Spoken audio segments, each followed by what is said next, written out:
Welcome back to Living Oklahoma. We're learning about cold crops on growing okay. And from spinach to broccoli, sprouts, you can learn how to grow all of the green goodness. Let's check it out with Julia Lofkin, horticulture educator. Welcome back to the Living Oklahoma garden. We actually are going to plant some cabbage in the garden today. I know that when we have these beautiful spring days that everyone gets spring fever, myself included, and you start wondering, what can I plant now? What shouldn't I plant now? What should I wait and plant? So I thought I'd explain that to you based on central Oklahoma weather. So you could still plant some cool season veggies right now. You might be able to find some cabbage plants, broccoli plants, cauliflower plants still in the garden centers. These need to go in the ground in the next week or two before the 1st of April. It's mid to late March now. Let's go ahead and get them in the ground and plant those if you can find them. You could also plant some cool season greens still, like spinach or collards, and you could plant radishes. They're very quick and they would come off before long. It's a little bit too late for your onions. Probably you should have your potatoes in the ground by now as well, but you could still get away with the cabbage and some of the cool season direct seeded things like lettuces. Now, here's the big thing. Wait for your tomatoes. Wait for all your warm season things until we're sure we're not going to have another freeze.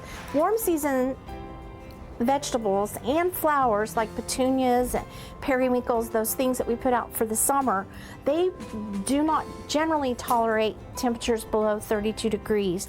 And I know what happens is that when we get a really pretty warm spot in late spring, or mid-spring or late spring, we tend to think, oh, let's go out and plant. But hold off until the middle of April to look at the weather at that point for all your warm season things. Again, like petunias and tomatoes, peppers, your warm season crops like cucumbers and squash, green beans, all of those things won't take a freeze. So when we get to mid-February, look at your weather app or whatever, watch the news and look at the next 10 days. Make sure we're not going to have a freeze before you put any of that warm season stuff out.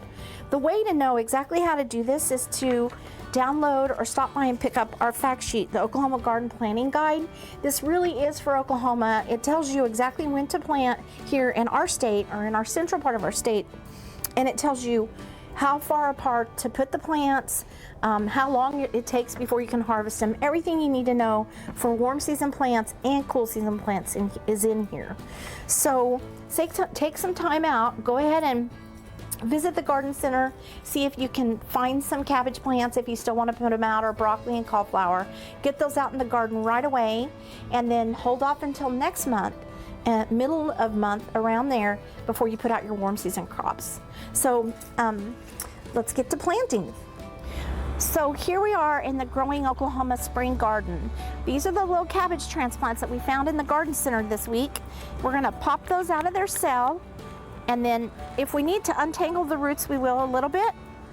Open up a hole in the garden, add a little bit of fertilizer. According to the label instructions on the package, it'll tell you how much to put down per square foot usually, and then transplant our plant in at the same depth it was growing in its little pot. Don't plant it too deep. You can do that with tomatoes, but don't do it with your cabbage. Put them about the same depth they were in, and then be sure to water in, and you should have some really pretty cabbages this spring. Guys, you can drop by the Oklahoma County OSU Extension Center on Northeast 63rd Street in OKC to find out more. Go ahead and give them a call as well at 405-713-1125 and visit them online at extensionokstate.edu.